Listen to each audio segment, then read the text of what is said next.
Hello and welcome to FGC Philosophy. I'm the Philosopher, and this is where we focus on leveling up inside and outside the virtual arena. And I'm very excited to bring this episode to you guys because I get to talk to two very high-level players that I respect, both very good, and I'm excited to share that conversation with you. And I'll put a timestamp to the start of that conversation so that you can get right into the questions. We basically get right into the conversation right away. I like both these guys. They're very logical thinkers. I'm not really one to have to engage in small talk if I don't feel the need to do so. So it's nice to just get into like thought process, how they're feeling, what they're looking towards goals or just playing the game, how they also process goals, because everyone is very, very different, right? Everyone is different in terms of what they want and how they're going to get there. And some people are very just intense. I'm going to work, I'm going to grind and do these things, and I'm going to be the best. And then there are some people who are just like, I like doing this. It's fun. I want to do this for fun. And it's always interesting to see that mindset, see those conversations and how they process things and how they motivate themselves to do more. So yeah, the start of that conversation will be in the show notes if you want to get right to that. A couple of updates beforehand. Of course, you guys know I've probably been pumping out a lot of Guilty Gear content on my YouTube channel. Thanks for the support. I want to talk about Guilty Gear for a little bit. I started a series called Strive for Success. You know, obviously, the pun very, very obvious there. But that said, I really, really enjoy playing Guilty Gear Strive. And it's so different from any other fighting game that I've played. And it's a combination of so many experiences, and so I don't know how this is going to work as a project because I want to share my process in learning this game, which is why I made the Strive for Success series. It's more so a documentation of my thoughts, my process, where I'm at with the game. I'm on floor 10 right now, if you know what that means, and so I've done one tryout to get to the Celestial floor, failed that one against a really good Soul player, did well. I was really happy with my performance. And that's the thing with this game, is I'm not a Guilty Gear player. For those who don't know what Guilty Gear is, it's a very anime-influenced 2D fighting game, but using 3D assets. A lot of 2D fighting games actually use 3D models now. This one looks like a hand-drawn game, but actually has 3D aesthetics. They have a certain kind of animation and art style that makes it look more hand-drawn and so well done. Just aesthetically speaking, the game looks phenomenal. Mechanically speaking, Guilty Gear has always been just other fighting games on steroids to me. It's not just like crazy characters, because every character is unique in their own way and just ridiculously different, but also the mechanics of the game are just over the top and so convoluted, it felt like, as a newer fighting game player. But as I've grown, the developers of fighting games of Guilty Gear have also grown in their own way. And so they've streamlined this game. It's almost like if you play D&D 3.5 versus 5.0. You know, and a lot of old school people still are diehard 3.5 fans, and that's a whole nother conversation in terms of the reaction from the FGC about this game. Because a lot of old heads don't like the game, or didn't like the game because they thought it was a watered down version of what they love and know. And I have my own thoughts about that. I feel like I've done several videos on that, but maybe I need to just do one in-depth, like short take on that. But for right now, I love the game. The mechanics, I think, are still very complicated. Not complicated. Deep, rich. There's a lot to do. There's a lot of expression. There's a lot of once in a lifetime situations, so to speak. So I think the game is very well balanced between being very deep and technical, but also being approachable to newer players. So it has that nice middle ground where, you know, it's easy to pick up, but it's hard to master. Like Melee or other Smash games. You just have this game that kind of looks simple on the surface, but as you play it more and more and more, you realize that a newer player is never going to beat a better player in the game. Like that, I don't think that should ever be the expectation, but a newer player should be able to win against someone their own skill, even if they have a little bit of an advantage in terms of knowledge, just to make the game more rewarding, or it shouldn't feel like that gap is so big. And I feel like their ranking system and the gameplay in general and the tutorials, they've done a good job of setting the foundation for newer players to have fun with the game, but also leave a lot of wiggle room for players who are sweaty like myself, who want to get better at the game. And I don't want to get sweaty just for the sake of winning. I like this game because it's just like, I've been calling it fingerprint painting for fighting games, because I just get to do stuff and I don't really care if I do bad. It's a fun game. It's crazy. It's ridiculous. There's tons of stuff to explore and learn. But I don't have that stress Maybe it's just I've gotten older, and so I'm not really worried about competing as much as I used to. I still want to compete if I ever get to the point to where I feel like I'm happy with where I am. But I have Street Fighter. I'm happy to compete in Street Fighter and continue to improve at that game. I've sort of taken a little mini vacation from the game, but I still play it, and I still love getting sets, and I've been enjoying the game more as a result of playing Strive, because my brain is thinking in a new way, a new creative way, and I've been taking that back to Street Fighter. And even though there's certain things I gotta train, right? I gotta get into the training room and refine and hone some skills that I already have and learn some new ones. But I don't have that daunting feeling of plateauing. And I actually didn't have that for a while since before Strive, but it's gotten even better to where it's like, I just gotta, play the game, enjoy it. It's given me a fresh outlook on Street Fighter when I play it. I don't know how to explain it. Maybe you guys have experiences as well, but I'm not so hard on myself anymore. I've tried very hard over the years, so I feel like I'm less hard on myself than other people.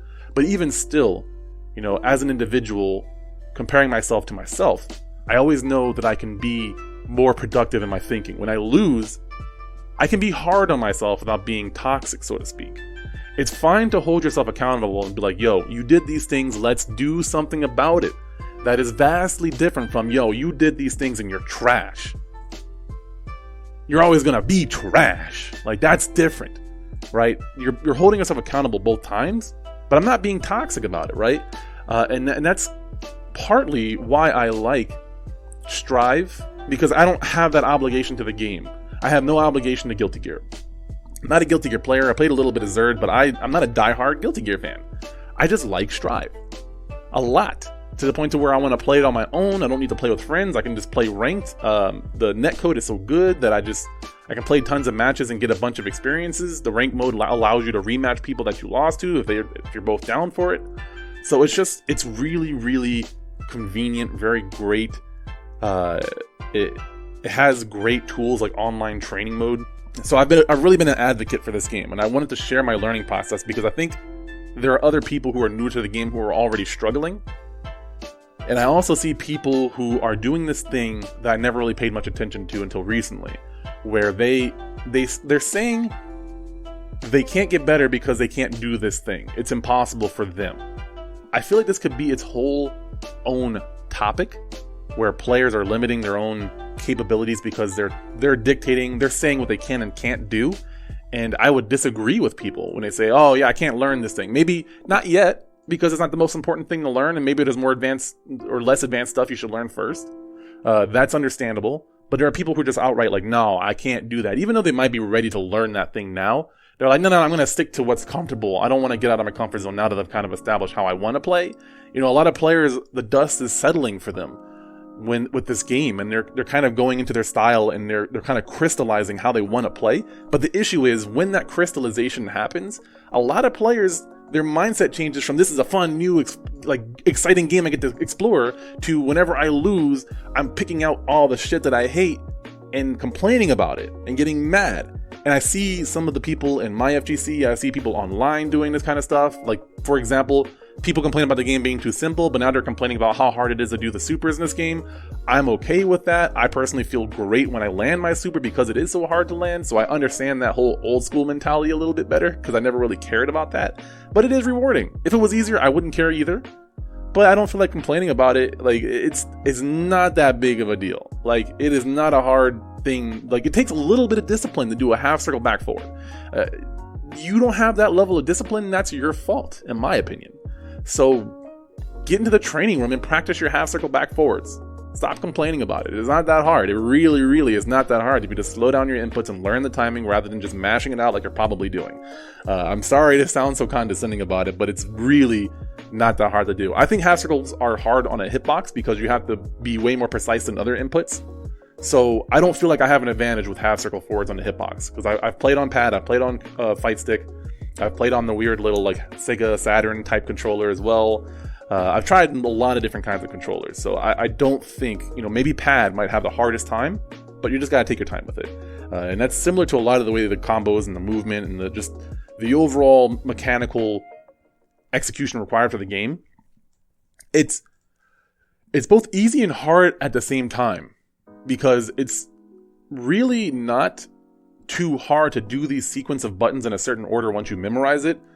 But it's kind of like learning music, where if you don't have that rhythm and you can't naturally find the timing, it might not make sense to you. I feel like I'm kind of lucky to where I've always been able to play music by ear. I don't play any instruments very, very well. I don't know music theory. Now, I did a podcast about this a long time ago, Mega Maxstar, talking about learning music and the translation of learning music versus learning a fighting game. But with this, my point is that I've always been able to hear a note, and I could pick up any instrument I've never played and find that note and be like, yeah, this is a note right here. It might take me a minute because I don't know which note, which string or which button makes what noise, but I can always find a note on any instrument, or just make make it with my own voice. I might not sound that great, but I can match that note. And I won't be able to, oh, this is a C. I wouldn't be able to tell you it's a C, but I could make that noise for you, like, verbatim. And I feel like it's the same thing with rhythm, where it's not just notes that make up a music, it's like the space in between it.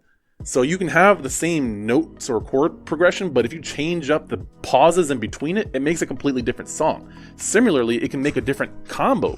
Obviously you're going to press different buttons, but the timing can change, and you can turn a Gatling into a Link. There's less links in this game than maybe Street Fighter, because you have Gatling, so you don't really need too many links, but there are definitely links in this game, or at least juggles that feel like links in this game. Or counter hits. Sometimes the counter hits I think can lead to a link. I have not played all the characters, so I can't say for certain. It seems like every character breaks the rule in their own way. Like, you can't cancel specials into specials. Well, Nagoriyuki can do that. Every character has a dash. Nagoriyuki doesn't have a traditional dash. It costs a resource to dash. All of his specials cost resources. So it's like, there's like this equilibrium for all the characters where they can and can't do certain things, and they're vastly different compared to like a traditional fighting game. But nonetheless, I digress. I've been really, really enjoying the game of Strive, and it's kind of helped de-stress a little bit. It's helped me get like my new passion, my new zest for fighting games in a different kind of way. I encourage people to try it out if it's not going to break your bank. I think it's a great fighting game. I encourage people to not let that new game sheen go away for as long as possible. And you have these open-minded eyes, and you don't get stuck. Because, like, just pay attention to how you say things to yourself and to other people. Just pay attention to how often you say you can't do something versus I'm currently not able to do something. Like, just pay attention to how you talk about this game as you're learning it and as you're new. I know people who, like, the game's only been out for a month and they're saying what they can and can't do. They're getting upset about their rank. And I'm like, the game just came out a month ago. Why are you stressing about what performance you have? You should still be in the learning and improving phase. You should be in the mastering phase, not comparing yourself to other people phase when you've never played a Guilty Gear in your life, right? Am I crazy in this thinking? Am I alone in that? I want to spend most of this time just talking about Strive and fighting games, because most of my fighting game time that I allocate has gone to Strive. And then if someone challenges me to a set or a Mighty Mode on Mondays, I've just been, enjoying the matches and playing sets. We took a break for the 4th of July week. It was the 5th of July for that Monday, but it's just like some of my commentators are burnt out. I had spent all day in the sun as well. It was a stressful weekend. That's kind of crazy. I want to share the story of the demolition derby that I went to, but I'll save it for another time. Oh man, that's funny. But nonetheless, a little bit about this conversation is that CPT happened a couple of weeks ago, and this was recorded shortly after CPT. I reached out to both Truth and Undrscore. Actually got 8th place in the Midwest CPT qualifiers, and then Truth got 25th. And one of the players he had to beat was The Answer. I go into this a little bit as well in the actual conversation. But these guys did very, very well. They're really good players. And so what I want you guys to do, what I want you to get out of this conversation, is just to listen to how they think about things. And maybe I need to emphasize this more when I have guests on the show, is that there aren't right answers to how to do things. But what I've learned worked for me in my life is I listen to people who are where I want to be or on that path a little bit ahead of me. So you have two people who play the same character, play the same game as me. Not the same character, they play Cammy. But it doesn't really matter. They both play different characters, but you can take a lot out of how these guys approach it, and you can actually cherry pick what you want in yourself. You might have to understand it a little bit better, but like, say you want to be more confident. You can be more confident if you understand how you think about a situation versus how other people who are confident think about a situation. And then if you don't understand why they think that way, figure out how they think that way. So hopefully this can be a buffer for you guys on your plateaus, when you're stuck, when you don't know how to do better. Maybe one of these players resonates with you. Maybe one of their solutions or their thought processes resonates with you. And I want you to take that and run with it. I want you to share that with me as well. If you get something out of this, continue that conversation, whether it's on any of my social medias, which is down below. I want to know what you guys think about this and what your goals are. How do you process things? I like to take a lot of notes personally. There's a lot of different things that I've done over the course of my time. But yeah, hopefully you enjoyed this conversation. Thank you guys so much for the continued support. Also, thank you guys who support me on Patreon. I've been restructuring that. I've been talking about it for a good while now. I'm thinking that it's going to be some sort of coaching, and it may be Street Fighter and or Guilty Gear. Maybe pick between one or the other, and like a certain number of sessions per month.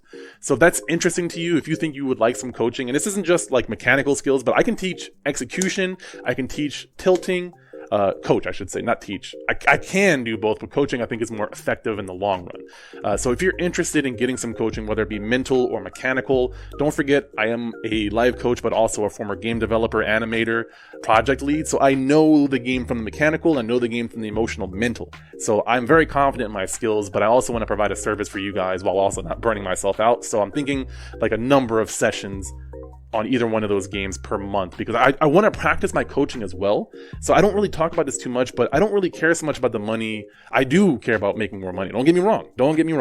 But when it comes to coaching, it's a passion. It's like painting or making music. I love getting into people's heads and helping them get better. And I'm working with a few organizations, but like I'm coaching Rocket League, which is great. I want to continue to explore that. I'm working with Minecraft and other after-school programs, and universities are reaching back out to me now that the bans are being lifted, so that's nice. I hope to do better with that. So needless to say, if you want to help me continue to improve my coaching style, because I'm making my own unique coaching style that no one else has done in fighting games or other competitive games, where I combine coaching, but I also am able to help with mechanical skills by giving specific exercises based on the individual and their skills and their deficiencies and their proficiencies. So if you want to help me be a better coach, that's one way we can do that. And before you actually sign up for Patreon, if you're thinking about supporting me on Patreon, reach out to me first, actually, because I want to make sure that's better before people start putting money into that. I'm thankful for the Patreons I do currently have. They don't ask for anything in return. They just support me. But I want to give more if I can. And coaching would be one thing that would be very helpful for me. And if I can, be compensated to some degree for my time, and you get something out of it, and make sure you're honest about it. Don't just take my coaching because you like me. Take my coaching because you have a passion of your own that you want to improve, and you think that you resonate with my style from what you know about me. We can always have our conversation first, which has nothing to do with Patreon. So if you're interested, we'll do let's say this. If you're interested in supporting me on Patreon and getting coaching, reach out first. We'll do a free consultation, have a conversation, like a 30-minute conversation about your goals, my style or styles, and we can go from there and then figure out something on Patreon. So thank you guys again so much, and I hope you enjoy the show.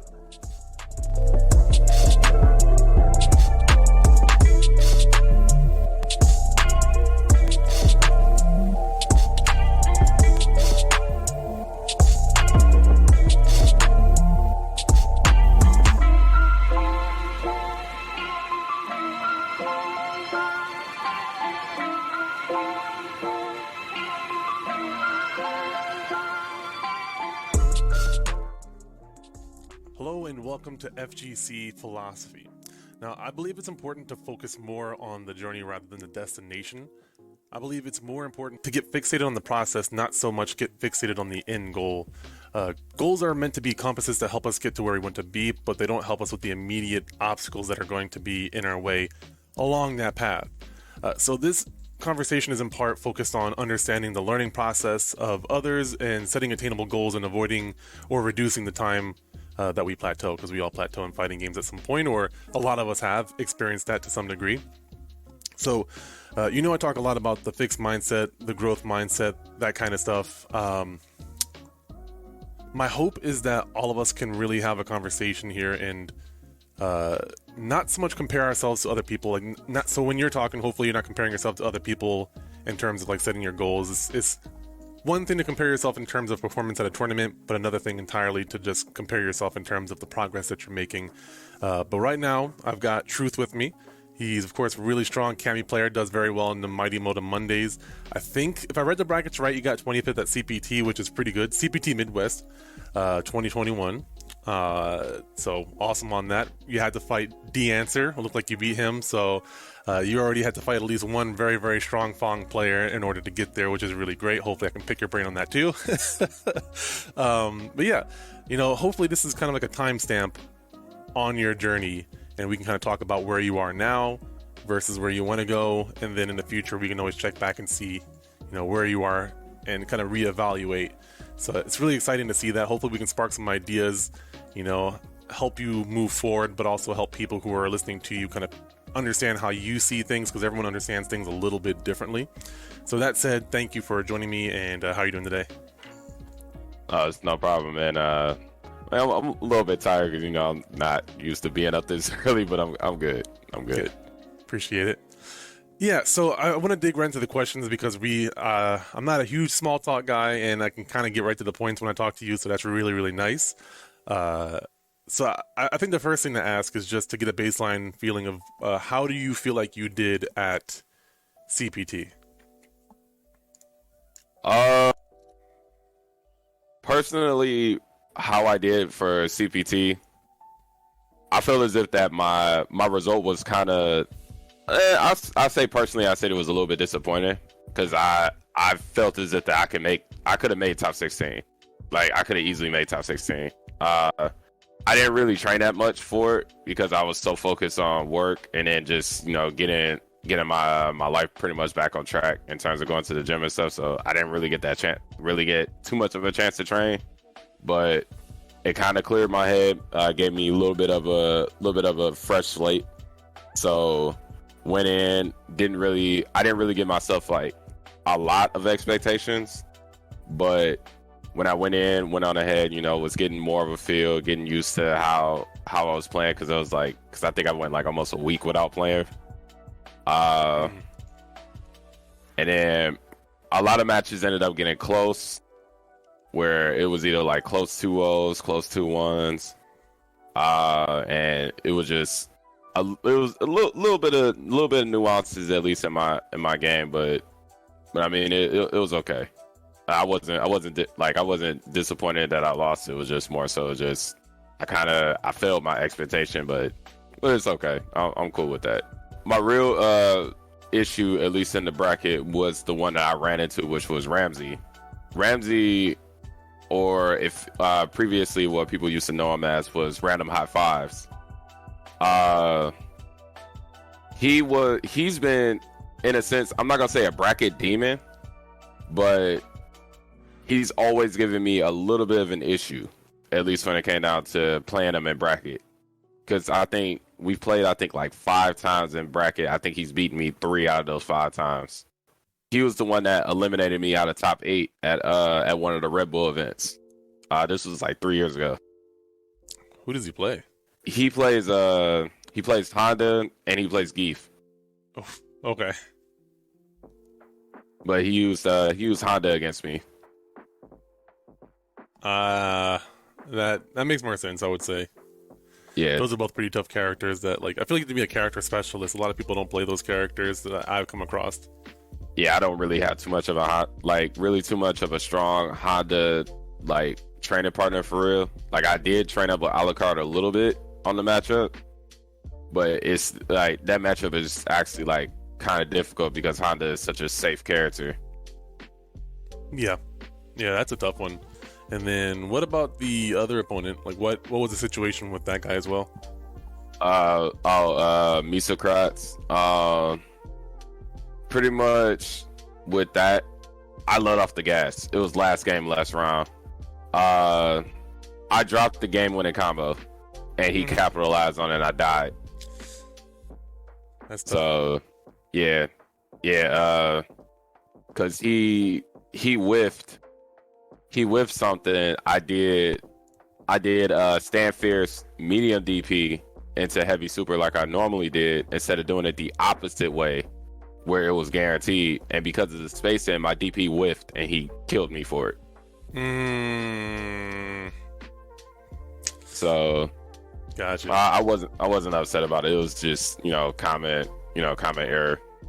Yeah. Okay. That's healthy. I respect it. So, I want to see what your goals are after CPT with Street Fighter V. What do you plan? Like, where do you want to be, and when?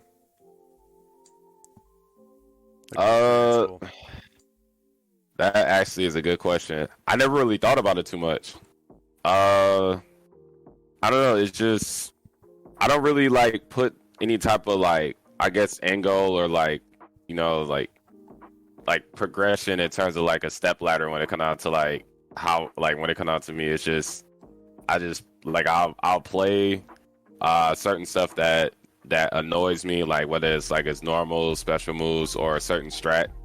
And I'll just lab it and see what options I can come up with. It's just that way I don't plateau. I just constantly just make little baby steps to really just get like stronger as a player. So I really don't put an expectation on myself. It is what it is from what I see it. So how do you go about? So at the level that you're at right now, is it more so character matchup knowledge versus like learning and acquiring new skills? Like, do you feel like there are new skills that you can acquire to help you along the way, or is it more just education on like how to deal with a situation? It's a little bit of little mix of everything. Because I'll probably say prime example of one of the ones, which is like more so my lack of character knowledge. I played Black recently in a couple of and probably like for like a good hour or so. I tried 3 different characters against this jury. I tried my Cammy, I tried my Karin, I tried my Ibuki. I beat him with my Cammy. I barely scraped it with my Karin, and I got destroyed when I was using the Ibuki. And it's just I never seriously labbed Jury in terms of like what Jury can actually do, even though I played her for a short amount of time. I didn't know really any type of serious details. And then after when we played for that hour, he was explaining to me on certain situations. I'm like, I was telling him, it was like, I never thought of that. It was like, it was certain situations where he was doing like certain activations and it wasn't his turn, but I wasn't capitalizing on it. And he was just like, yeah, it says you have to be able to do something. Like I never thought about that. So I took it to the lab, tried it out. And when I next time I went up against a jury player, I destroyed them 2-0 in a rank match because of what he pretty much was explaining to me. I'm like, it really helped, that the fact that he happened to really just sat there and we talked about it and helped me like visualize what I was doing, pretty much what I wasn't doing in the matchup that I should have been doing. My next kind of big event probably end up going to be CEO, but that's not until December. And then a couple people from the Michigan community actually like kind of sort of called me out to play me in the first of 10. And it's like I was, because a lot of people been calling out footwork in the first of 10 in Street Fighter, because we got the set play Saturdays in Ann Arbor. And it's been going on, I think, for like the last like year or so, and I was like, I'm surprised like nobody has called me out on it. I'm like okay. And then somebody just hit me up. It was like I want to play you in the first of 10 in Street Fighter. I'm like, okay, cool. It's like we could play. It's like, right. You just got to get it set up. Syndicate _87. You got 7th place at CPT, which is really great. One of the like top 5 ranked camis on at least American CFN. I don't know if they're separated, but yeah, welcome to the show. Thank you for joining me. I know it's time zones are a thing, so I appreciate you hopping in here. No, it's all good. Yeah, it's good to be here. Sweet. So I was hopping right into the main topics because I wanted to have a conversation focused on like improving, getting past plateaus, and setting goals for the future. And you guys are both on your own different journeys on Street Fighter V, your competitive careers, and so it's like nice to see where you guys are mentally right now. Kind of like stop, evaluate this, talk about goals, and then maybe in the future we can always like come back to see where you guys are in terms of progress. So the first question that I was asking before was how do you personally feel about your performance at CPT? CPT, I think I did good. Going into CPT, I had like a short-term goal, and the short-term goal was just to break top 16 because that's something I wasn't able to do last year. I drowned in that pool, so this year going into it, I just had a short-term goal. It's like, hey, as long as I break top 16, that's cool. Everything else is just a bonus. Then with that Ramsey match, because if you saw what was it, Look Alive, I can't stand the Honda matchup, so the fact I was able to pull that off and break in the top 8, that was like, well, this is the bonus I was talking about. See how far we can get with that. Everything was good until the Joey matchup. Yeah. And that's where it was like, CFN decided to be CFN. So I think I could have gone further if my input wasn't eaten, but overall I think I did, way better than expected. Okay. And then what's your goal coming out of CPT Midwest?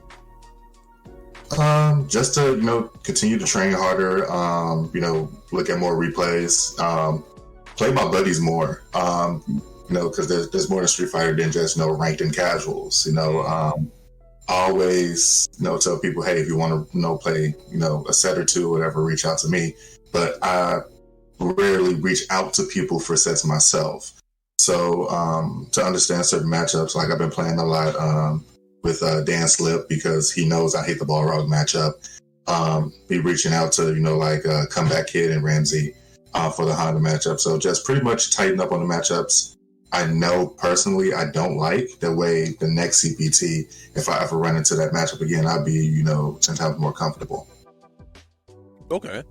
And then along those lines, and this is for both of you guys, when you guys set your goal, how do you go about making sure that you achieve that goal? Like if it's something like I want to be able to beat a certain opponent, Truth was talking a little bit about lab working and labbing up the characters. And, I'm curious for you, how do you set your goals? Like what do you make your goal something more tangible, or do you make it something that's a little bit more like abstract? And then how do you go about achieving it?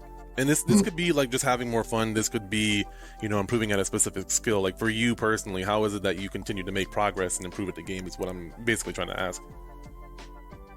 Well, when it comes to the progress, it's something that I mentioned like on stream as well. I'm like, it's something about post tournaments, right? You start to, it's like you feel yourself, being, taken to that next level. So you're like, okay, so, I'm not the same person who, got beat, the day before. Now I'm in a completely different mind state. So when it comes to setting these goals and stuff, of course you want to always have fun. That's the main thing, because, if you're not having fun, then, you lost already, because at the end of the day, it's a game, right? But, when it comes to those type of goals, I really don't.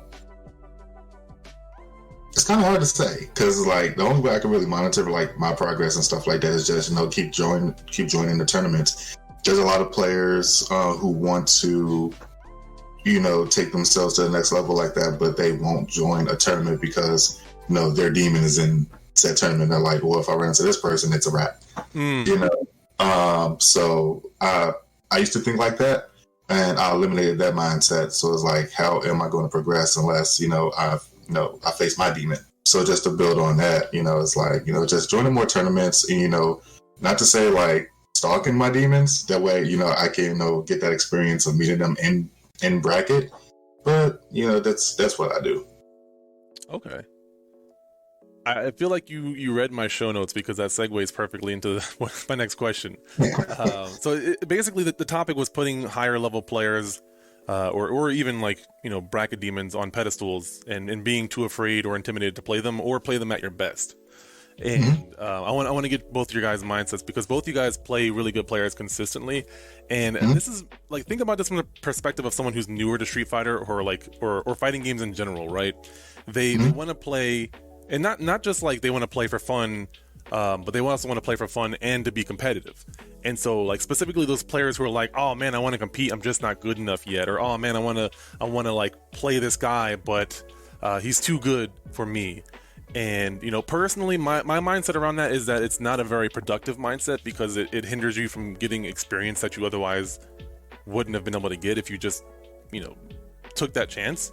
So not only are you depriving yourself of the interaction of fighting this opponent, a strong player, but you're also depriving yourself potentially of asking for advice or learning what they do to solve situations or figuring out how you can get exposed. So I'm curious from both of you guys how you view putting players on a pedestal, so to speak, and how you either got around that if you had that mindset or just what your take is on it overall. I can understand that because when you look at certain players do have kind of like this ego, like, yeah, I'm the best with this, I got these placements and blah, blah, blah. So it is a bit intimidating for people to even ask them, like, should I do, a fierce instead of, a sweep or just for example. So I get where they're coming from. And, as you probably saw in CPT, not just me, but also, Justa. I think he just goes by Justa now. Yeah. Me and Brian F, we're all a family here in the Midwest, but we just don't like playing against them because, like I mentioned before, I personally just don't like the ball rock matchup.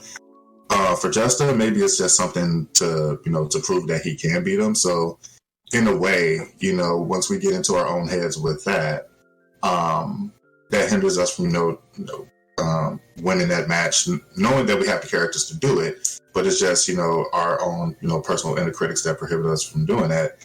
And knowing that, Brian F is Brian F is like, man, most people be like, he's not going to share his tech or whatever, he wants to, keep that tech because it's good. It's just, he will share that with us. It's just, after you lose to, a character you don't like or somebody you're trying to prove yourself to, is just, you go back into your box and, hide yourself away until the next tournament. But I definitely get where, people like that are coming from. But other than that, it's all about just building up the courage just to go, it all starts with just, hey, I'm such and such, I play this character, can you, show me some things? But, it's also depending on the player because of, their ego. You can't do that with everybody, but most people you can. For sure. Truth, what about you? My outlook on it is kind of similar but different. I've never honestly put anybody on a pedestal because I feel as if I put somebody on a pedestal, it just kind of hinders me, in terms of mindset. It's looking at myself compared to Undrscore. Undrscore is more well known, while me, I'm more of a spooky ghost in the Midwest. But when it come out to dealing with some of the the up and rising players that are trying to get better, there's nothing wrong with putting anybody at least on a pedestal. Just don't really have them as a standard for you to really get better. You can use them as motivation to really get better, for one, but to not really say that they're the end goal, because there's always things that they can do to always improve as well. And a lot of the more up and coming players tend to really be a little bit more hesitant in terms of asking the stronger players on what they could possibly be doing or anything like that. And And I feel as if that we as like the stronger players, in a sense, we're trying to really help out the community, but also, try not to, how can I put it? We're trying not to pretty much like expose everything that we do, but we're also trying to help everybody in terms of like getting better. It's kind of a hard gray line that we're walking when it comes down to that. I do my best whenever I can to help out anybody who would like ask me to play games against them, whether or not if the person is better than me or if the person is not as strong as me, stuff like that. And I try to break it down in terms of like their skill level. Like, I don't try to overcomplicate things, and I think that's a really, really big issue when it comes down to improving. At least when it comes down to me, it's like if the skill gap is very, very noticeable, or if it's wide, it's very, very bad to just overload somebody with information that they know that they're not going to understand. And it's best to just break it down, just have it just real simple. Just what's something that they could do to go on ahead and get to that next step, instead of just be like, oh, look at this top player, look what he's doing. They're gonna look at that, and all that's gonna happen in their head is monkey noises. Mm-hmm. So it's best to go on ahead and just let them know, it's like, hey, I think this is a player that you could probably go on ahead and look into in terms of their notes, because they're slightly stronger than you, instead of just being, like, look at this warlord or look at this ultimate grandmaster, all this stuff like that. Like, that's how I personally feel, because it's much better. It's much faster improvement to look at somebody who's only slightly stronger versus somebody who is like already on like the throne, like a Punk or a Tokido or a Bonchan or Problem X, all of those players. That's how I see it. Yeah, I would agree with that. It's like, I mean, I compare fighting games to karate a lot because I think the learning process of both are very similar. And in karate, at least in my experience, you don't fight black belts when you're a white belt. Well, you don't even fight until you really get your yellow belt, at least in the style that I did. But for the most part, you had your training partners and your peers. You had people that you fought, but like it was almost always a learning opportunity when that happened. So like you would have to spar higher level, like higher ranking people, but it wasn't just with the intention of beating them, because you already knew they were more skilled. They had learned more tools than you, so it was already like this understood mindset. It wasn't explained. It just kind of was, and I think that sometimes lacks in. It's somewhat lacking in fighting games, because obviously we don't have that dojo experience and mindset where we fight somebody better. We know, hey, we're not just playing to win, we're sparring, we're getting experience, we're doing a kumite. We don't, at least in America, I can't speak for other countries, but a lot of times in America we kind of just focus more on the perception of how we do versus how, like, the actual process. So I would agree to a good extent. Like there's so many different caveats and differences, but overall I would say like that's something that I also agree with. And in terms of putting them on a pedestal, I've been that person with things not fighting games, but by the time I got into fighting games, it's like I can be impressed by someone, I can like acknowledge how good someone is, but once I'm sitting down next to them, like I don't care if they're the best player in the world or if they're like very, very like new. Unless they request some sort of specific play style, I'm just going to play at my best, right? I'm just going to be focused, locked in, and play them. And my hope is that other people have that mindset so that they don't regret their experiences. Like that's the only thing that I want is like, hey, if you want to fight someone for fun, or if you want to fight someone for experience, like don't be too shy. Like obviously it's way easier to say that than to just do it, but I think it's incredibly important to get those experiences against better players if they have the opportunity. And a lot of people just are depriving themselves of something they actually want, versus like taking that chance. And maybe they'll get a no. Maybe they're a jerk and they'll be like, nah, I'm good. That might happen too, and that's understandable. Maybe they're tired. Maybe they want to play somebody specific. That's okay too. But I think like at least just taking that chance and asking, hey, like let's get some sets, or entering that tournament. Just go ahead and doing it. That's my thoughts on it, at least. it's not just that too. We're going back to offline kind of soon, like beginning with like CEO and what have you. Like I get the question too. They're like, man, I hope to see you. Do you want to play if we're ever offline? I'm like, sure. You can tell who's going to just play for fun and help you depending on the stations, right? So if you've ever been to, like a major or something like that, I always say, there's two stations you always want to be aware of. There's your casual stations, which, are like along the wall.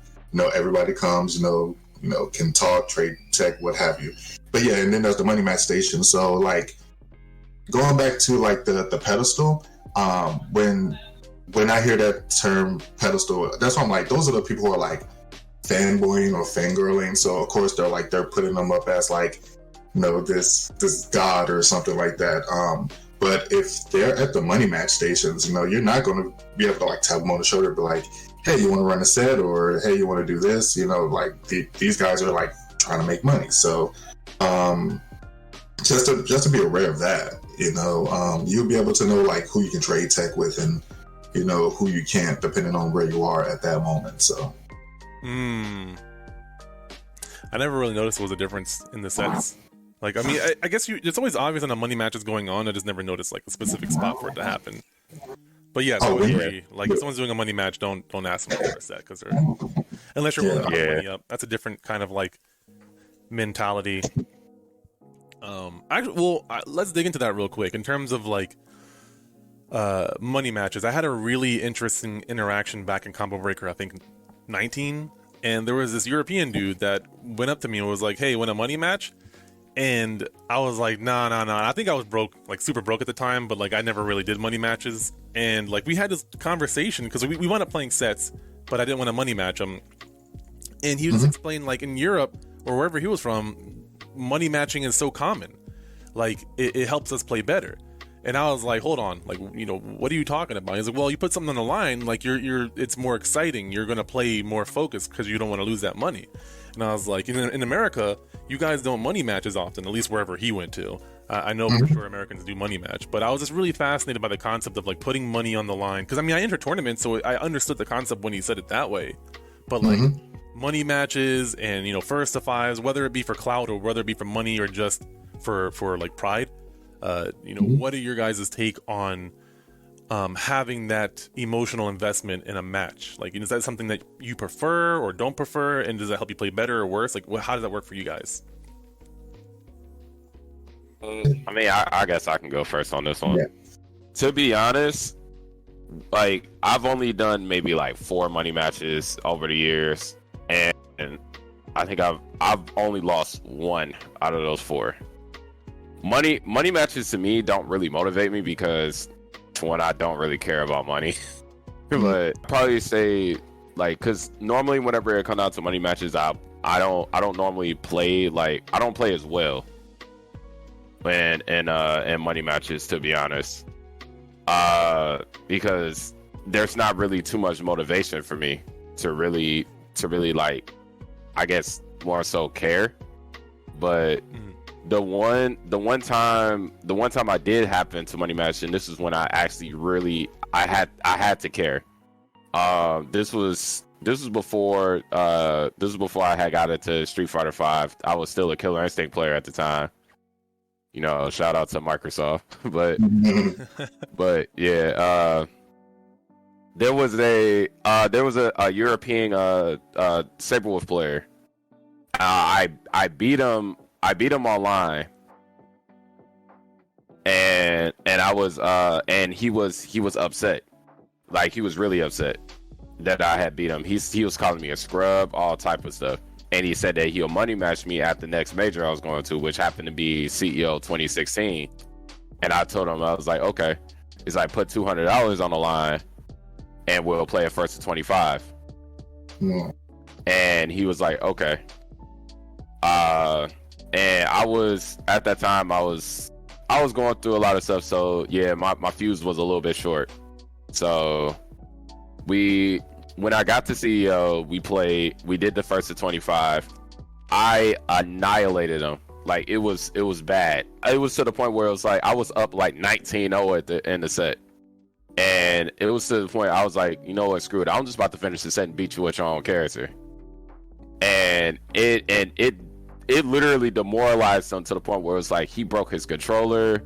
He kind of like ran off. He started like, he was like upset, like crying and all that stuff. It's like, and it was just like, it was like in a sense, it was just don't money match me, because I was just like, it's like you talked all that trash, but it's just I like, it wasn't really motivation. It was just more so I was playing maliciously, and I don't like playing like that. I like to play cool, calm, and collected. I don't like playing with anger, and I had to in order to prove a point. But overall, in terms of money matches, it's like, granted, it brings out the best of them, but to me, it's like it don't really matter. There's not really, I don't see it as a risk anyway. Okay. But I'm just weird when it comes out to that sort of thing. We're all different. What about you, Undrscore? When it comes to money matches, now people money match for different reasons, right? You have people who money match because, they feel like they want to prove that they're better than the person, kind of like going back to Truth's story. Then you got people who money match just to kind of like make up what they've spent for the tournament. Usually when it comes to money matches, it's usually at a tournament. Somebody spent, I don't know, like close to like a whole $1,000 or even more than that just to take the trip, get knocked out, go 0-2, and they're like, I want to try to leave here with something, so let me go money match somebody. Excuse me. The whole agenda for the money match, it definitely depends on the person. Again, like me too, I really don't really care too much for a money match. Had people walk up to me, it's like, want to do like $5 money matches? Like, sure, I made that, a quick $30-$40 just doing that, because they probably didn't know who I was. But yeah, I really don't care too much for money matches. Money matches can, definitely make or break you, right? Like going back to that guy who broke his controller. Some people put not just their money, but they put like, their whole self out there on the line. Like, I'm going to expose you, for this $100, and I'm going to take your money and prove that I'm the best. But then, once you beat that person, they become completely broken. I don't want to have that on my conscience. That's why I just say, like, hey, if you want to play, let's play. It doesn't necessarily have to be a money match. If you want to, cool, but not necessarily. I remember it was like at Frosty. I think it was, the 2020 Frosty, which is the last one I've been to. I think there was a certain Abigail player who got knocked out of a bracket. And he was just going around asking people, do you want to do a $20 money match? He wasn't even asking. His boy was asking, do you want to do a $20 money match with such and such? Yeah. And we're like, me and Rob was like, nah, we're good. Just Kid was like, nah, we're good. I was like, I will play you, but it won't be for no money. And then I ended up beating him. I was like, see, that would have been $20 out of your pocket. So it depends on the person, in their agenda when it comes to asking for a money match. Yeah. I think it's important for individuals to know, their own motivations, because some people like the idea of mixing gaming and money and like making, money playing video games, like just in sets. And then there are some people who, more like myself, who just, I want to play really good people. Like the better the player, the more motivated I am to play them and play them again and again and again, because it's like, I'm going to get something out of that. So it's like people who understand what their motivations are, it's like they can kind of take advantage of that, because you might not be a money match guy, but you may be one. Obviously, for me personally, like, I'm not a financial advisor, but like, if you have money issues, I wouldn't recommend gambling in any form. So I don't encourage that. But if your money is good and you think you're motivated by playing matches, I think $5 to start off with money matches and seeing how you feel doing that, you might find that as long as you're spending your money responsibly, that's a great way for you to improve as a player, because like ultimately it's like what makes you more focused on just the match and nothing else, in my opinion.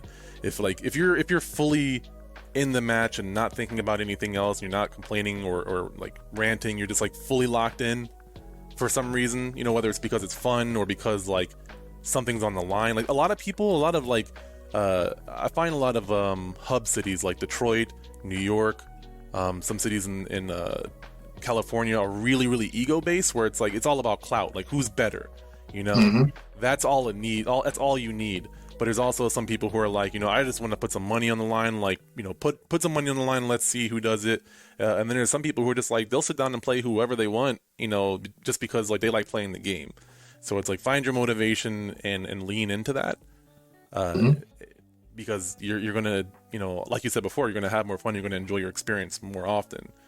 I think one of the last points I want to try to dig into is, first off, I got to kind of explain my brain and the way it works, because I've had this conversation with people, and I always feel conflicted because there's a lot of people who talk about fun, and I fully agree with that. But I also think, and you guys can feel free to disagree, you know, articulate more where you feel the need to do so. But I wanted to talk about, like, my mindset is like, the fun part for me in fighting games is playing better people, making smarter choices, doing, you know, more amazing things. So there is this, I won't say requirement, there is this kind of understood fact that I have to sometimes do things that aren't as enjoyable to acquire the skills to get to where I want to be. So ultimately the goal is to have more fun with the game, but I have to sit in the lab and do things that are kind of repetitious, because I just learned that way. I have to do things over and over again. Sometimes that isn't fun for me, and for me personally, that's okay. I've acknowledged that because I have bigger goals. And I think there are a lot of times where I come across people who desperately want this thing to be better at a game, usually a fighting game, but they hit this wall of like, I'm not having fun. And I always struggle with how to talk to them about this topic, because I want to just say, sometimes you got to just do unfun stuff to get to where you want to be. But I don't feel like that's a very attractive way of wording it. So, you know, for people who are like me, where it's like, hey, you know, I want to get to this goal for, you know, and maybe that's an arbitrary goal for me personally. Just I just enjoy playing better people. I enjoy when I make wiser decisions. That is fun to me. But like, there are people who don't have that discipline to do something consistently enough to understand that, like, hey, when you do something consistently, you get better at it. When you start working, training or labbing with intention, working on something specific, you get better at it. If you focus on your confirms or you focus on your footsies, you get better at it. There are people who just don't naturally understand that and get lost in trying to improve at a game, and then ultimately flounder or plateau and then just quit. So, I mean, I know this is a very broad topic, but for you guys and how you approach the game, you know, I'll start with you first, and then Underscore, you can also add your thoughts on this. But how do you look at the experience of improving at Street Fighter V? Like, what motivates you to play the game and to improve in it, but also, like, how do you keep your passion for that game? Like, what is it that keeps you coming back to the game and also improving? I would probably say my main motivation, at least when it comes down to the game, like, my fun in the game is understanding different play styles, understanding how people's mindsets are, like the whole learning how people play. That's my main motivation. Is because now that being at this level where I can start to kind of sort of break the rules, being able to go ahead and play the game and understand people's play styles, and being able to pick up what habits people are doing, you know, in terms of like how quickly I can counteract to them. To me, that's fun. Like, devising strategies on the fly is fun to me, and that's how I've always been. I've been like that in all sorts of life, like, because like being a strategist at heart, just being able to just go on ahead and just keep constantly learning, and just that's my main motivation for it, just to that, and just that's my improvement. But I do understand the whole concept of the whole repetition, because I mean, not so long ago, like, one of my main weaknesses was that I had no hit confirms, like, at all. Like, I had good punishment, had decent anti-airs. It's just my hit confirms were just god awful. So I had to sit there and just constantly, I did that I was constantly just doing one button hit confirms for so long. We talking about hours, days, weeks, months, and just constantly just doing it. But then when I realized that it started becoming second nature and I didn't have to think about it, that's when it just started becoming like, everything just started meshing so well, where once I stopped thinking about certain basic tendencies, that's when I was able to see the consistency, able to go on ahead and see how much better that I got and be able to step up to that next level. Now it turns to get into this dude's level. I don't know, because it's kind of hard to compare, at least when it comes down to with me and Underscore, because we play different. The two of us play different. Like he plays a little bit more aggressive. I play a little bit slower, but both of us have found our own ways to be able to succeed in our own play styles. It's just that the one thing that Underscore has over me is that he has that experience in terms of tournament experience, all that stuff. Like he's got that over me. That's where I honestly feel that he has the advantage over me in. It's just that experience. But that's neither here nor there. I'll let him talk on that. Cool. What just keeps me motivated to play the game is, kind of the same thing. Like I like learning too, and plus I feel that everything about the game is not fully experienced or is not touched on. Like there were things I would do in the lab that I see no other Kami player do, and I'm like, oh, I can do this, sure. Mind you, when I first started playing Street Fighter, I never labbed. I never did any of that. Most of my experience came just from doing and watching other people, and I'm like, okay, and I just let that sink in and process. I didn't really start labbing until like middle of 2019. So a lot of that stuff before was just monkey see, monkey do. Another thing that makes me love the game even more is like I told Truth before, I was like, I learned from you too. I pull stuff from Truth, from Hurricane, from K-Brad, every Kami player around, and I'm like, okay, I could just take all this information and mesh it into this ball of knowledge. And I'm like, so if I do something that most people consider random, I'm like, yeah, but then Hurricane just did that at this event, or did K-Brad do it at this event? So I'm like, you're giving me the justice, but at the same time, I'm like, these are coming from all these players you've faced. So you can't really get mad at me. You get mad at that person. So that's pretty much how I gel everything together. Yeah. I don't know. And then I mentioned this before as well. It's like when I play Street Fighter, I really don't play Street Fighter. Again, start off as a Smash player. We are aggressive fighters. Smash is a fighter to me. Don't judge me. But it's like when you hear round one fight, in my mind, I hear ready, go. And that's where I'm like all over the place with my pads. So just knowing that I could take elements of a previous game that I loved and incorporate it into this game, it makes it that much more fun.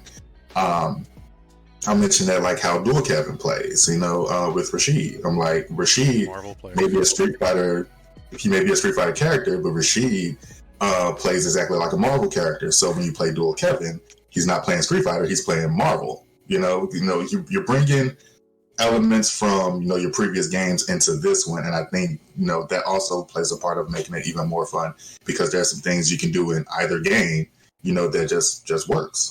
Mm-hmm.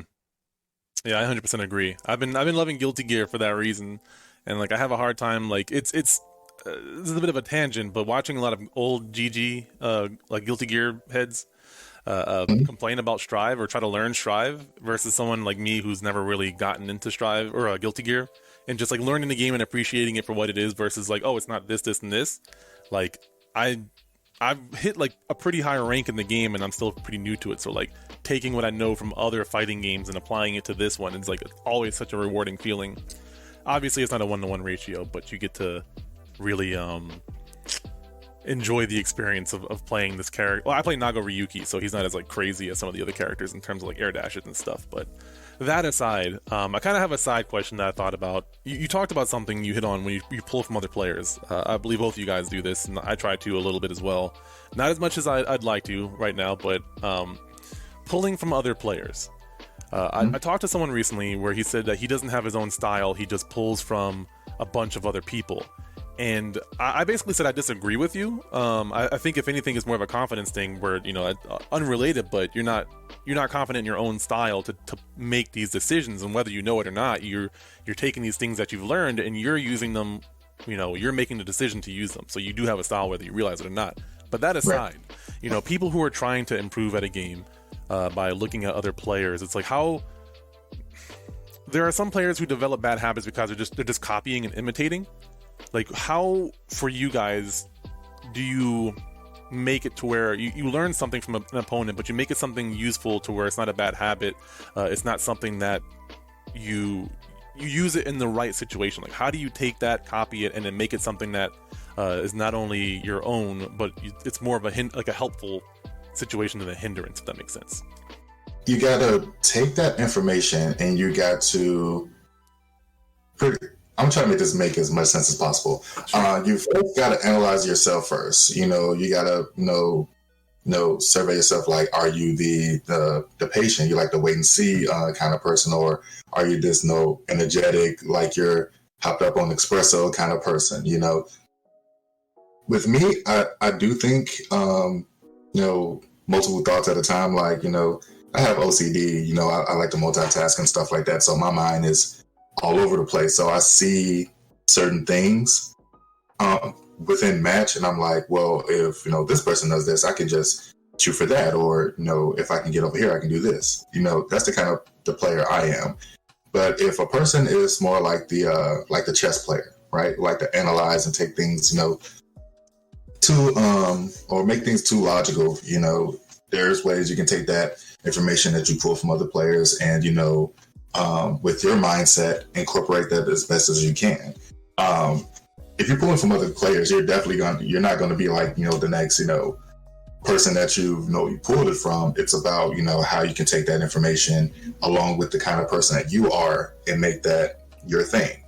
That's the best way I can really describe that. And, as far as like pulling from other players and trying to make that a style of your own. In the game, it's more than just, ones and zeros and the tools that you've given for that particular character. You really got to put some of yourself into the game as well. That's the only way you can really be able to go back and be like, oh, I should have did this, I should know better because I do this every day, or this once in a blue moon. So that's the best way I can say a person can take that information and mold it into a play style. Just you got to put a piece of yourself into the game as well. And what about you, Truth? Anything to add on? A little bit. Yeah, I pretty much wholeheartedly agree with what Underscore was mentioning. Just yeah, you have to go on ahead and put yourself into the game in order for you to really like be able to fully experience it. Because you have to be able to go on ahead and be okay with just implementing your own style, because a lot of people do tend to try to imitate people's play style, and the messed up part about it is that they don't understand why they're doing this. That's one of my biggest nuances when it comes down to fighting games as a whole. Like for instance, like with stealing tech, because for instance, like one of the biggest things that I definitely stole from Underscore was the stun reset with EX Hooligan. I definitely stole that from Underscore. I will admit that I definitely stole that from him. But I realized, I'm like, okay, this is not gonna kill. Let me think about it. Oh, the hooligan setup did that, and then I realized that I could just delay it by like a couple of frames, and it's an actual literal left-right mix-up. I'm like, you know what? let me go ahead and do this and see if I can maintain, like, because I'll lab and see if I can maintain plus frames from either side. And I happened to manage to do that. So, and I managed to do that also when it came down to the dive kick setup. Cause you notice, Philosopher, whenever I do like dive kick and I'll like delay my dash to actually create a real true left-right mix-up. That's why I'm so successful in terms of mixing somebody up after EX dive kick. But yeah, I've noticed that a couple people were taking that from me because I was really the only one that was really doing delayed dash after the EX dive kick hit. But yeah, it's just we still take from each other all the time. But it just depends on the situation, because a lot of people tend to use theirs more situational based. Some of them does it based on like how they feel in that moment. But yeah, that's pretty much my outlook on it on that topic. Thank you, guys. And then the last one is more of a funny topic, or was inspired by a funny video I did a long time ago. But with Guilty Gear Strive coming out, you have people complaining about top tier and tier lists again. And I'm a lot of people know I'm not a big fan of tier lists, or at least the way we treat them in America. And so in 2019, I put out this video called Cammy White Guilt. Cammy was really, really strong. If you don't know, Cammy's last name is White, so like that was the whole play on words back then. I thought it was being pretty clever. But a lot of people have this top tier guilt where they're playing a character that, and they feel bad. I've had conversations very recently about Strive where people are going to drop characters that they like because they're so strong, and people are like, their own friends are complaining about how strong these characters are, so they feel guilty and they drop a character. Like, in my mind, this isn't a very serious topic. Like, it's a very silly thing, but I'm trying to not just laugh it off as something that is silly. But I want to get your guys' take on, like, if people who complain about your character and how you guys deal with like the public complaining about characters and stuff like that, because you play Cammy is or has been considered a very top tier character in the past, so I just want to know what your experiences are with that. Yeah, because I want to hear about this. People complaining about a character is like, I mean, that's the internet for you, right? I was talking with my friends before. I was like, if this was like Genesis or Super Nintendo, back then you got what you got. Is either adapt or do something else. I just don't like how people give Cammy like this, like she's unbeatable. She doesn't have a bad matchup. Cammy has some bad matchups. Again,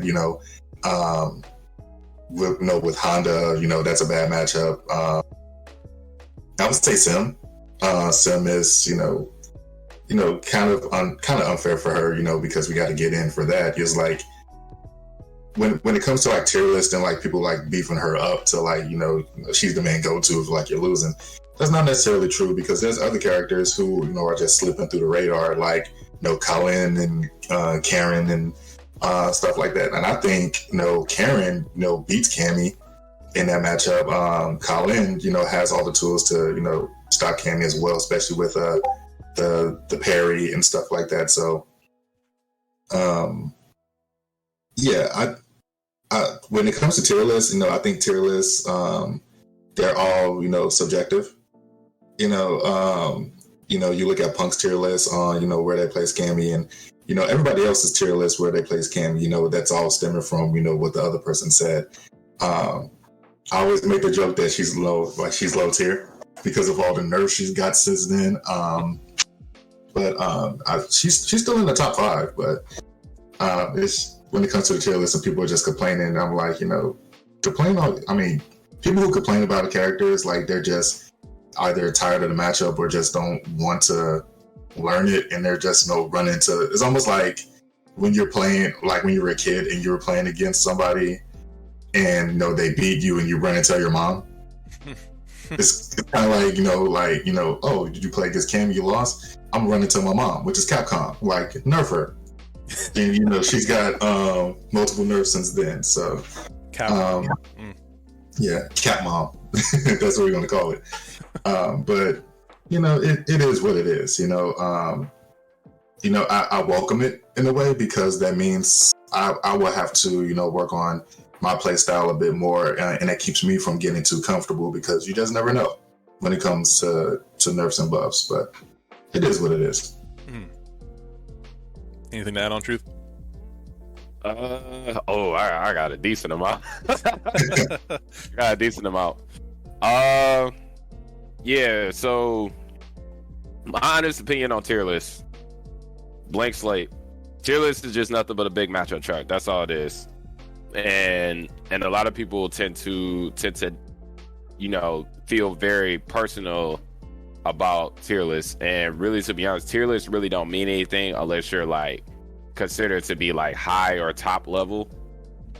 A lot of intermediate and like low level players should not care about tier lists at all, because there's so much that you got to learn about the game that tier lists don't even matter.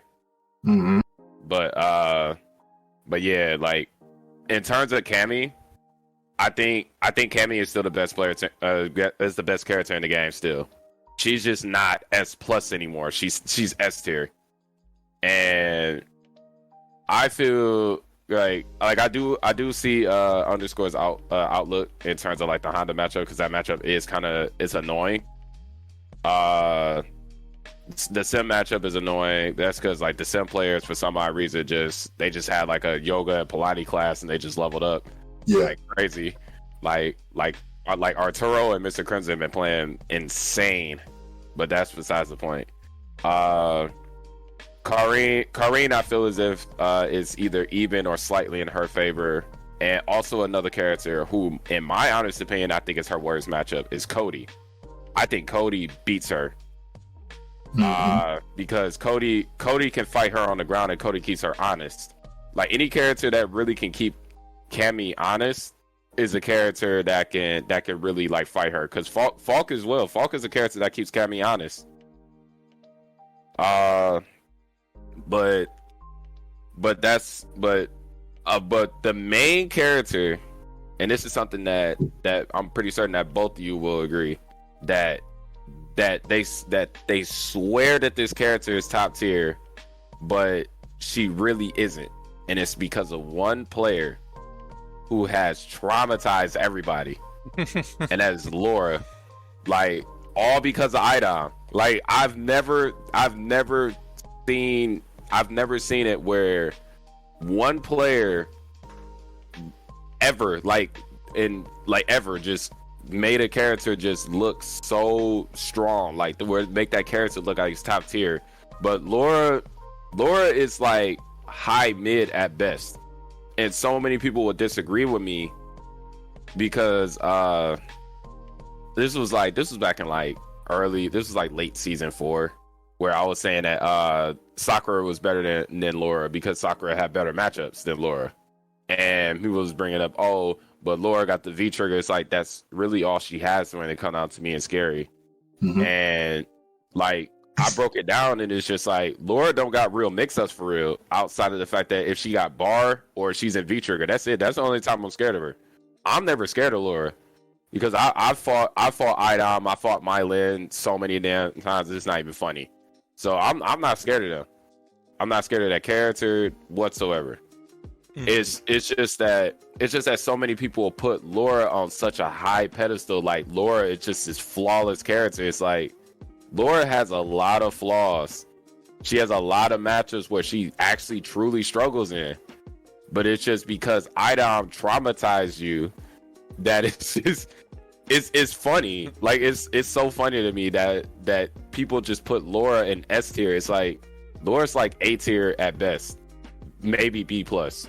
Mm-hmm. Because at one point Mika was better than Laura, because Mika actually had a real true 50-50 after the command grab, and it's just command grab dash up. If you were a 4-frame character, you had to hold it. If you were a 3-frame character, you still kind of had to hold it because she could do a jab. If she was plus, you had to hold it. Mm-hmm. So it was just that overall, like with tier lists, a lot of people tend to take it a little bit too personal. and really, I'll probably say like at least like 80 to 85% of the people who play Street Fighter or even play fighting games as a whole really shouldn't care about tier lists, because you really would a lot of players really don't understand why they put certain characters where they are. Like, they'll understand it on paper, but when it comes out to actually experiencing it, you don't even know the half of it. Like, you scratch the surface on tier lists. Because it's a couple other characters I feel as if that are like heavily slept on, but that's for another day. Yeah, I would agree with you guys though. I think a huge part of what you guys are talking about too is a lack of accountability. A lot of people don't like to take responsibility for their own ills for whatever reason. They want to protect their own ego. They want to make excuses for why they lost. And I think tier list is like one of those shields that they can hide behind and say, oh, I lost because of this, not because I suck. And not even because they suck, just because like the opponent's better. Like, some people have a hard time admitting that someone is better than somebody else. Or you lack knowledge. It's like Laura for me is a bracket demon. She's always been that character that like has struggled with it. But I never once really thought along that way that like she's a broken character. It's just, I have a hard time with that character, or my character, Fong has a hard time with that character. And I do think that Laura in some ways counters Fong, because I don't have any grab invincible moves. She can just grab me, my V reversal. Like, I have a lot of tools that I can't abuse the same way. But I've never once thought that I couldn't beat their Laura with my Fong. Even though I was learning other characters, I was like, okay, well, let me try to figure out other things in the process. And I have beaten several Lauras in tournament that like are my bracket demons with a character that I think is countered by, and like a lot of people, I don't feel like they don't realize they're doing this, but when they make up this story in their head saying, I can't beat this character because they're stronger, it affects their whole entire, like, everything else. It's like a chain reaction, because then that thought turns into a belief, and that belief turns into action. And so they don't play as well, or they're too distracted, or they're too busy justifying their future loss rather than actually just trying to figure out this puzzle of beating this opponent that's using this character that they don't know how to deal with. So I think there's like this huge negative chain reaction that, like, it may not be a big deal for a lot of people, but I've just seen so many people who get salty just because they lost to a certain character. I'll play against people who complain about Fong the whole entire time I'm playing them, but don't ask me a single question as to like how to get better, or they might ask one question and then they're back to complaining the whole entire time. So it's like, I acknowledge that characters have, it's not some magical, wish it and you'll be better kind of thing, but like sitting there and blaming a character for why you lost, the tier lists are assuming that the people playing those characters are the best, and they already like, based on the meta of how to play that character currently. And then as new meta gets figured out, like maybe a new tech or a new mix-up or something new happens, that character might get stronger all of a sudden because it's now discovered. But like, just because it's not discovered doesn't mean it's not discoverable. Like, anybody can discover something new, but like, people, if you don't believe that something is possible, then you don't go looking for it. And so you don't have more people kind of exploring the unknown and figuring things out on their own versus like, this pro player is only doing this stuff, I'm going to emulate that. And that's where like emulation is great, but if you're not willing to innovate as well, then you don't get the chance to really create your own style. So I'm tangenting a little bit because I think like this topic, like even though it's kind of a joke topic of like tier lists and stuff, there's also this whole like phenomenon of people kind of buying into the propaganda of tier lists and behaving a certain kind of way as a result that ultimately concerns me in terms of their performance, but doesn't affect me at the end of the day. So yeah, I think overall, like, there's more questions and ideas that I have that I want to dig into, but it's already been like an hour and I want to get you guys back in, and also I got my son to hang out with. But I appreciate you guys hanging out with me. Is there any last things that you guys want to mention, or anything you want to plug that you got going on, streams and stuff like that? Underscore will go with you, and then we'll end with Truth. Yeah, definitely follow me on my Twitter at _87 FGC, my Twitch _87. Always remember both without the first E. And just to send off, again, I say this all the time. You paid your $59.99 for the game or whatever. Have fun with it. Learn the way you want to learn. Play the game how you want to play. Because that's exactly what I do, and it got me to where I am today. It's okay to take advice, but at the end of the day, utilize that advice and, incorporate that with your play style, and you'll be great. Perfect. Truth? Yeah, so Twitter, you can always follow me at Truth Speaks _, and then the Twitch, which I gotta get back into streaming, is Truth Plays _, and pretty much last words. Yeah, just enjoy what you like doing, and just be able to just put yourself into the game. All right, well, there you have it, guys. Thank you so much for joining me again. If you are new to this podcast, make sure you guys hit that subscribe, whether you're listening on the podcast version or the YouTube version. Thank you guys so much for your support. As always, you can check the description down below for all the show notes, stuff like that, for their social media links and everything. It'll be down in there. That said, thank you guys so much, and I will see you all in the next one.